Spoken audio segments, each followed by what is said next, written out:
Welcome to my channel. இன்னைக்கு இந்த வீடியோல தரமான 5 சஸ்பென்ஸ் த்ரில்லர் படத்தை பத்தி தான் பார்க்க போறோம். இந்த 5 படங்களும் தமிழ் டப்பிங்லயே அவைலபிளா இருக்கு. இந்த படங்களை ஓடிடில போய் பார்க்கணுமான்னு கேட்டீங்கன்னா அதுக்கான அவசியமே கிடையாது. ஏன்னா இந்த 5 படமும் யூடியூப்ல ஃப்ரீயாவே அவைலபிளா இருக்கு.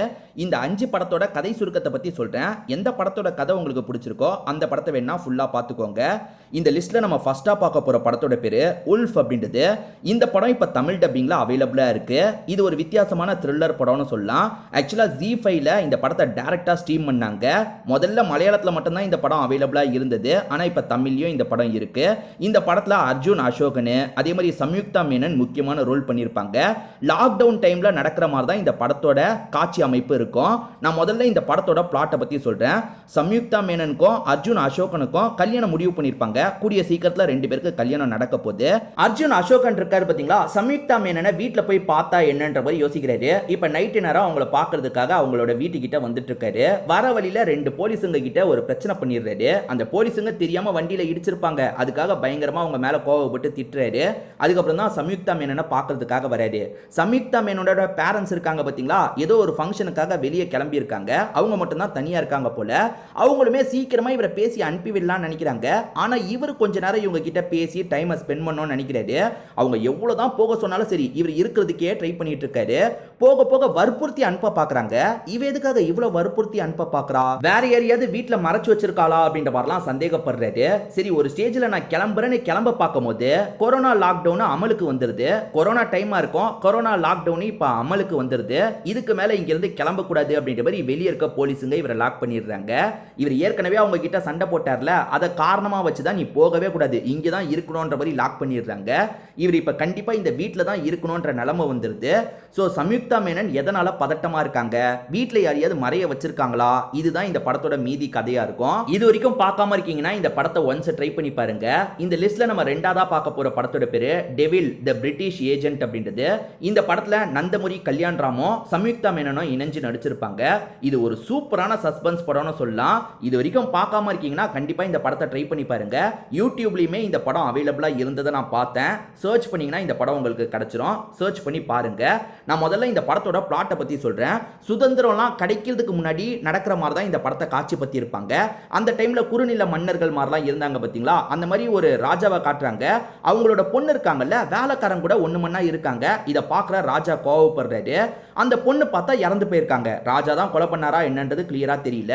இதை விசாரிக்கிறதுக்காக நம்ம ஹீரோ வராரு. நம்ம ஹீரோவை பொறுத்த வரைக்கும் அந்த ஊருக்காரரா தான் இருப்பாரு. ஆனா வெள்ளக்காரங்களுக்கு கீழே வேலை பார்க்கறாரு. இவருமே அந்த கேஸை விசாரிக்கிறதுக்காக வராரு. அந்த கேஸ்ல நிறைய பேர் மேல இவருக்கு சந்தேகம் வருது. யார் இந்த கொலையை பண்ணாங்கன்ற மாதிரி பயங்கரமா எல்லார்கிட்டயும் விசாரணை பண்ணிட்டு இருக்காரு. அதே சமயம் அந்த வீட்டுல தான் சம்யுக்தா மேனன் இருக்காங்க. சம்யுக்தா மேனனோட ஆக்டிவிட்டியில நிறைய சந்தேகம் வருது. நைட்டு நேரம் யாரையோ பார்க்கறதுக்காக போறாங்க. இவங்க எதுக்காக யாரை பார்க்கறதுக்காக போறாங்கன்னு விசாரணைலாம் பண்றாரு. அப்படி விசாரணை பண்ணி அந்த கொலையை பண்ணது யாருன்றதை இவர் கண்டுபிடிச்சாரா இல்லையான்னு சொல்றது தான் இந்த படத்தோட மீதி கதையா இருக்கும். ரொம்ப இன்ட்ரெஸ்டிங்கா கொண்டு போயிருப்பாங்க. பார்க்காதவங்க இந்த படத்தை மிஸ்ஸே பண்ணாதீங்க. அந்த அளவுக்கு ஒரு சூப்பரான படம்னு சொல்லுவேன். ஏன்னா முடிவுலலாம் 2-3 ட்விஸ்ட் நீங்க கொஞ்சம் கூட யோசிக்காத மாதிரி வச்சிருப்பாங்க. அந்த அளவுக்கு ஒரு சூப்பரான படம்னு சொல்லலாம். இந்த லிஸ்ட்ல நம்ம மூணாவதா பார்க்க போற படத்தோட பேரு மன்மத லீலை அப்படின்றது. இந்த படத்துல அசோக் செல்வன் தான் முக்கியமான ரோல் பண்ணியிருப்பாரு. வெங்கட் பிரபு தான் இந்த படத்தை டைரக்ட் பண்ணியிருப்பாரு. இது ஒரு காமெடி த்ரில்லர் படம்னு சொல்லலாம். நிறைய பேர் இந்த படத்தை பார்த்திருக்க வாய்ப்பு இல்ல. அப்படி பார்க்காம இருக்கீங்கன்னா ஒன்ஸ் இந்த படத்தை ட்ரை பண்ணி பாருங்க. இந்த படத்தோட ஸ்கிரீன் பிளே ரொம்ப வித்தியாசமா இருக்கும். அதே மாதிரி வந்து முடிவுல நீங்க எதிர்பார்க்காத மாதிரி ட்விஸ்ட் எல்லாம் வச்சிருப்பாங்க.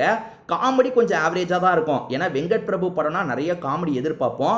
அந்த அளவுக்கு காமெடி இருக்காது. ஏன்னா இருந்த காமெடி எல்லாத்தையும் ட்ரெய்லர்லயே காமிச்சிட்டாங்க. அதை தாண்டி பெருசா காமெடி இல்ல. அதுதான் கொஞ்சம் பிரச்சனை. பட் ஓவராலா ஒன்ஸ் பார்க்கக்கூடிய படம் தான். இப்போ யூடியூப்லயே இந்த படம் இருக்கு. பார்க்காம இருக்கீங்கன்னா இந்த படத்தை ட்ரை பண்ணி பாருங்க. நான் முதல்ல இந்த படத்தோட பிளாட்டை பத்தி சொல்றேன். இந்த படத்தை பொறுத்த வரைக்கும் 2 டைம் லைன்ல காட்டுவாங்க. பிரசன்ட் டைம் லைனை காட்டுவாங்க, பாஸ்ட் டைம் லைனை காட்டுவாங்க. பிரசன்ட்ல அசோக் செல்வனுக்கு ஒரு ஒய்ஃப் இருக்காங்க. அந்த ஒய்ஃபை பொறுத்த வரைக்கும் ஊருக்கு போக போறாங்க போல. ஊருக்கு போயிட்டு வர வரைக்கும் இவர் தனியா தான் இருப்பாரு. ஒய்ஃப் ஊருக்கு கிளம்பி போனோன்னே ஒருத்தங்க வந்து என் கார் பிரேக் டவுன் ஆயிருச்சு, கொஞ்ச நேரம் இங்க இருந்துக்கலாமா அப்படின்ற மாதிரி கேட்கறாங்க. ஆள் வேற பார்க்க அழகா இருக்காங்களா, இவருமே சபலப்படுறாரு. அவங்க கிட்ட அப்படியே கொஞ்சம் கொஞ்சமா பேச்சு கொடுக்குறாரு. அப்படியே கட் பண்ணி பாஸ்ட்ல இவரோட கதையை நமக்கு காட்டுறாங்க. பாஸ்ட்ல ஒரு பொண்ணு என்னோட அப்பா வீட்டுல இல்ல, வீட்டுக்கு வா நம்ம சந்தோஷமா இருக்கலாம்னு கூப்பிடுறாங்க. இவருமே வீட்டுக்கு போறாரு. சோ பிரசன்ட்ல ஒரு பொண்ணு கிட்ட இவர் அட்வான்டேஜ் அட்வான்டேஜ் எடுக்கிறதுக்கு ட்ரை பண்றாரு, பாஸ்ட்லயும் ஒரு பொண்ணுகிட்ட அட்வான்டேஜ் எடுக்கிறதுக்கு ட்ரை பண்றாரு. ஏன்னா அந்த பொண்ணோட அப்பா இல்லைன்னு சொல்றாங்கல்ல, அந்த பொண்ணுகிட்ட அட்வான்டேஜ் எடுக்கிறதுக்கு ட்ரை பண்றாரு. இது ரெண்டுத்தையும் மாத்தி மாத்தி நமக்கு காட்டுறாங்க. ரெண்டு இடத்துலயும் ஒரு பிரச்சனையில மாட்டாரு. அந்த பிரச்சனையை ஓவர் கம் பண்ணி எப்படி வந்தாருன்னு சொல்றது தான் இந்த படத்தோட மீதி கதையா இருக்கும். முடிவுல ஒரு ட்விஸ்ட் வச்சு தான் இந்த படத்தோட கதையை முடிச்சிருப்பாங்க. இது வரைக்கும் பார்க்காம இருக்கீங்கன்னா இந்த படத்தை ட்ரை பண்ணி பாருங்க. இந்த லிஸ்ட்ல நம்ம நாலாவதா பார்க்க போற படத்தோட பேரு தி கிரேட் ஃபாதர் அப்படின்றது. இது ஒரு சூப்பரான மலையாள சஸ்பென்ஸ் படம்னு சொல்லலாம். இந்த படத்துல மம்முட்டி, ஸ்னேகா, ஆர்யா, மாளவிகா மோகனன், அனிகா சுரேந்திரன் இந்த மாதிரி ஏகப்பட்ட பேர் இணைஞ்சு நடிச்சிருப்பாங்க. இது ஒரு சூப்பரான படம்னு சொல்லலாம். இந்த படம் இப்ப தமிழ்லயே இருக்கு. யூடியூப்ல சர்ச் பண்ணாலே இந்த படம் உங்களுக்கு கிடைச்சிரும். முதல்ல இந்த படத்தோட பிளாட்டை பத்தி சொல்றேன். நம்ம ஹீரோவை பொறுத்த வரைக்கும் நல்ல வேலையில இருக்காரு. ஸ்னேகா தான் ஒய்ஃபா இருப்பாங்க, அனிகா தான் பொண்ணா இருப்பாங்க. ரொம்ப சந்தோஷமா இவரோட வாழ்க்கை போயிட்டு இருக்கு. பேரலா இந்த சிட்டில ஒரு கொடூரமான கிரைம் நடக்குது. அது என்னன்னு பாத்தீங்கன்னா, ஜோக்கர் மாஸ்க் போட்ட ஒருத்தன் இருக்கான் பாத்தீங்களா, சின்ன சின்ன பொண்ணுங்க கிட்ட எல்லாம் எல்லை மீறி நடந்து சாவடிச்சிட்டு இருக்கான். இந்த ட்ராக் ஒரு பக்கம் போயிட்டு இருக்கு. ஆர்யாவும் மாளவிகா மோகனனும் சேர்ந்த மாதிரி தான் விசாரணை பண்ணிட்டு இருக்காங்க. அந்த ஜோக்கர் மாஸ்க் போட்டவன் சின்ன சின்ன பொண்ணுங்க கிட்ட எல்லாம் எல்லை மீறி நடந்துட்டு இருக்கான் பாத்தீங்களா. ஒரு ஸ்டேஜ்ல ஹீரோவோட பொண்ணே பாதிக்கப்படுறாங்க. அவன் தான் இதுக்கு பின்னாடி இருக்கான் போல அப்படின்ற மாதிரி ஹீரோவும் கோவப்படுறாரு. ஏற்கனவே சிட்டில அவன் ரெகுலரா நிறைய கிரைம் பண்ணிட்டு இருக்கான். நம்ம பொண்ணுகிட்டயும் அவன் தான் எல்லை மீறி நடந்திருக்கான் போல, சம்பந்தப்பட்டவனை நம்ம எப்படியாவது கண்டுபிடிக்கணும்ன்ற மாதிரி யோசிக்கிறாரு. ஒரு பக்கம் ஆர்யா விசாரணை பண்ணிட்டு இருக்காருல, ஆனா அதுக்கு முன்னாடி நம்ம அவனை கண்டுபிடிச்சு சாவடிக்கணும் அப்படின்ற மாதிரி இவரும் விசாரணை பண்றாரு. இவர் விசாரணை பண்ணி இதுக்கு பின்னாடி இருக்கவனை கண்டுபிடிச்சாரா இல்லையான்னு சொல்றது தான் இந்த படத்தோட மீதி கதையா இருக்கும். ரொம்ப சூப்பரான படம்னு சொல்லலாம். இது வரைக்கும் இந்த படத்தை பார்க்காம இருக்கீங்கன்னா கண்டிப்பா ஒன்ஸ் இந்த படத்தை ட்ரை பண்ணி பாருங்க.